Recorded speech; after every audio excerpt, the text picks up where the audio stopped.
We're back with Briard's Tic Tac and Brandy and their owner Brian.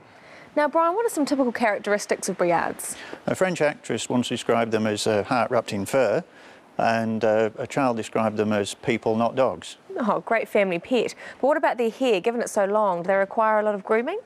Not if it's done regular. If it's done once, twice a week, fine. If it's left, you will have problems. There you go. Well, recently I went diving at the Tatapuwai Orongokako Marine Reserve, and the creatures I met there weren't exactly cuddly, but they certainly were interesting.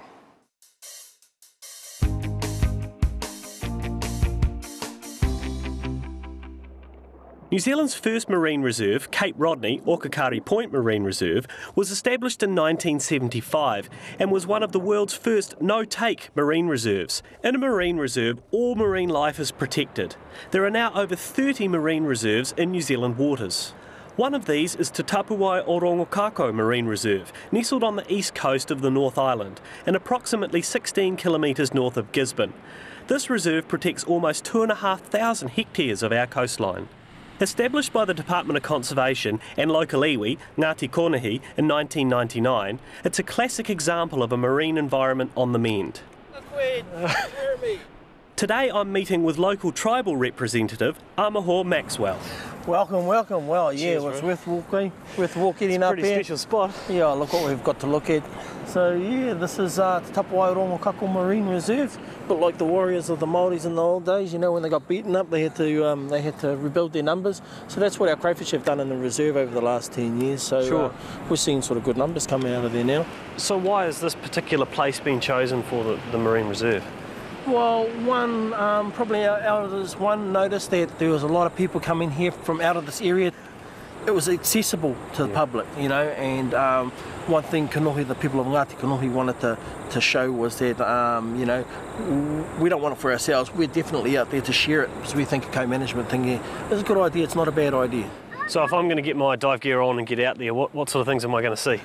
You're going to see crayfish, you're going to see paua, you're going to see kina, you're going to see fish, you're going to see shellfish, you know, the boo-boos and the toi-toi and the ngākahi and the different types of seaweed. By the way, Aclonia radiata is good seaweed for your garden, fertiliser. Oh, there's heaps of it around, but you're not allowed to take any because it's marine reserve.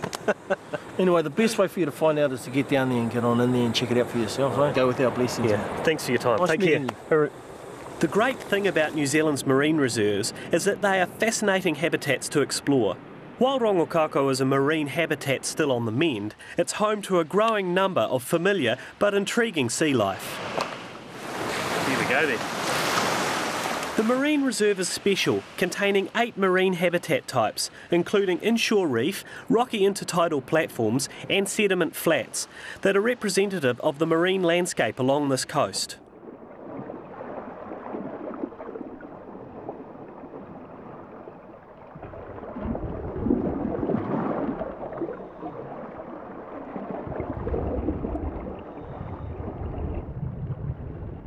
Nothing can be taken or disturbed in a marine reserve, and this level of protection is great for 2 reasons.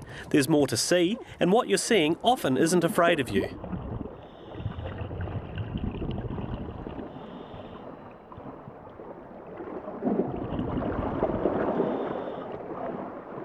Every one of New Zealand's 30 marine reserves have been established to maintain, or in this case, restore the biodiversity and natural marine processes. No fishing or dredging is permitted. Within these limits, people are encouraged to come and view the results and in turn learn the values of natural biodiversity.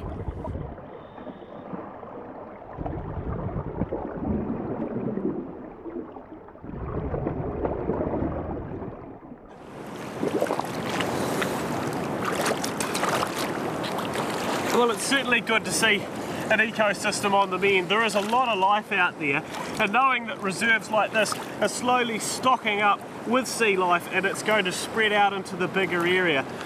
A lot of crayfish out there.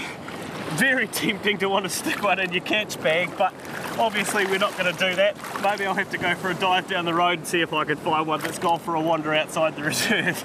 But amazing diving really, and worth the stop.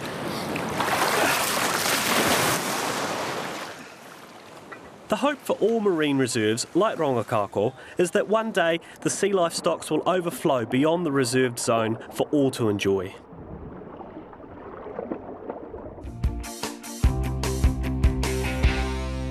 Well, I always do enjoy going diving, and especially in such an amazing place. Well, time now for our Animal Academy salute. Today going to Helen Pearce. Helen is a hedgehog rescuer in Christchurch and one of about 40 across New Zealand. She takes in hedgehogs whenever it's necessary and always has at least half a dozen at her home. Helen also has a hedgehog habitat in her garden that she releases hedgehogs into, and she's got a bit of advice. Even in winter, hedgehogs can come out of hibernation for a nibble on some food, so it's not a bad idea to leave something out for them. And remember, if you know any person or animal who deserves an Animal Academy salute, make sure you let us know. tvnz.co.nz/Animal Academy. Tell us a wee story about them. We'd love to hear from you. Well, that's our show. Thanks very much to Tic Tac and Brandy and their owner Brian for helping us out. Thank you for watching, and we'll see you next time. Hooroo. See ya.